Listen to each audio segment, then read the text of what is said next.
আজি সদৌ অসম ছাত্ৰ সন্থা আহ্বানমে সদৌ মৰিগাঁও জিলা ছাত্ৰ সন্থা আমি এপিডিচিএলৰ কাৰ্যালয়ৰ সন্মুখত আহি আমি সযাত্ৰা কাৰ্যসূচী আমি কৰিলোঁ। আমাৰ কথা স্পষ্ট, কোনো কাৰণে আমি মৰিগাঁও জিলাৰ গাঁৱে ভূঞে চহৰে নগৰে আমি স্মাৰ্ট মিটাৰ লগাবলৈ নিদিওঁ। সেই কথা স্পষ্ট।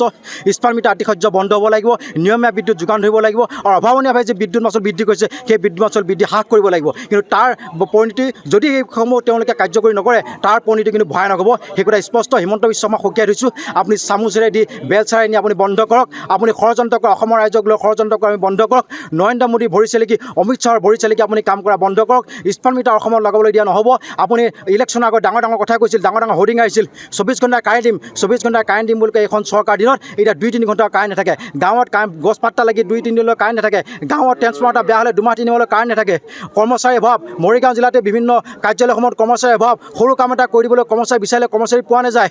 অফিচলৈ ফোন কৰিলে সুদুত্তৰ পোৱা নাযায়। তেখেতসকলে কয় আমাৰ কৰ্মচাৰী নাই। গতিকে এই কৰ্মচাৰী নিযুক্তি দিব লাগিছিলে এইখিনি সময়ত। নে ভোটৰ ওপৰত দানৰ পৰা দি অভাৱনীয় ইফালে মূল্য বৃদ্ধি, আনফালে আকৌ ভোটৰ ওপৰত দানৰ পৰা দি স্মাৰ্ট মিটাৰ আতিশয্য।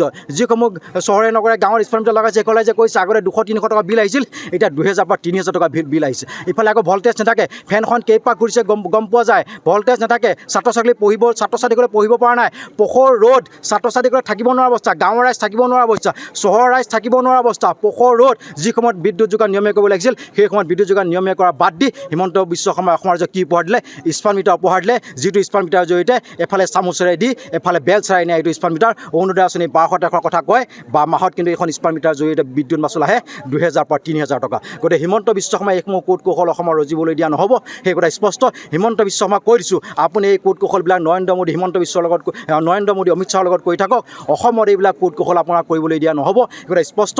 ইফালে মূল্য বৃদ্ধিৰ জৰিয়তে অসমৰ ৰাইজে নাখাই নবৈ দিন হৈ থাকিব কৰিবলৈ গৈছে সকলোতে মূল্য বৃদ্ধি, আনফালে আকৌ স্মাৰ্ট মিটাৰ। এইজন হিমন্ত বিশ্ব শৰ্মা হৈছে ৰাইজৰ দুখীয়া ৰাইজৰ পৰা কাঢ়ি খোৱা এজন মুখ্যমন্ত্ৰী। এই মুখ্যমন্ত্ৰীত গাঁৱৰ দুখীয়া নিচলা ৰাইজৰ পৰা কাঢ়ি খোৱা মুখ্যমন্ত্ৰীজনক সোনকালে পদৰ পৰা নাইকিয়া কৰিব লাগে। সেই কথা এতিয়া অসমৰ ৰাইজে বুজি উঠিছে। সেই কথা এতিয়া অসমৰ আবাল বৃদ্ধ বনিতাই কৈছে, অসমৰ আই মাতৃসকল কৈছে। আৰু সেইকাৰণে স্মাৰ্ট মিটাৰ বিৰুদ্ধে সমগ্ৰ ৰাইজ আজি জাগ্ৰত হৈছে। কোনো কাৰণে স্মাৰ্ট মিটাৰ অসমত লগাবলৈ নিদিওঁ, সেই কথা স্পষ্ট।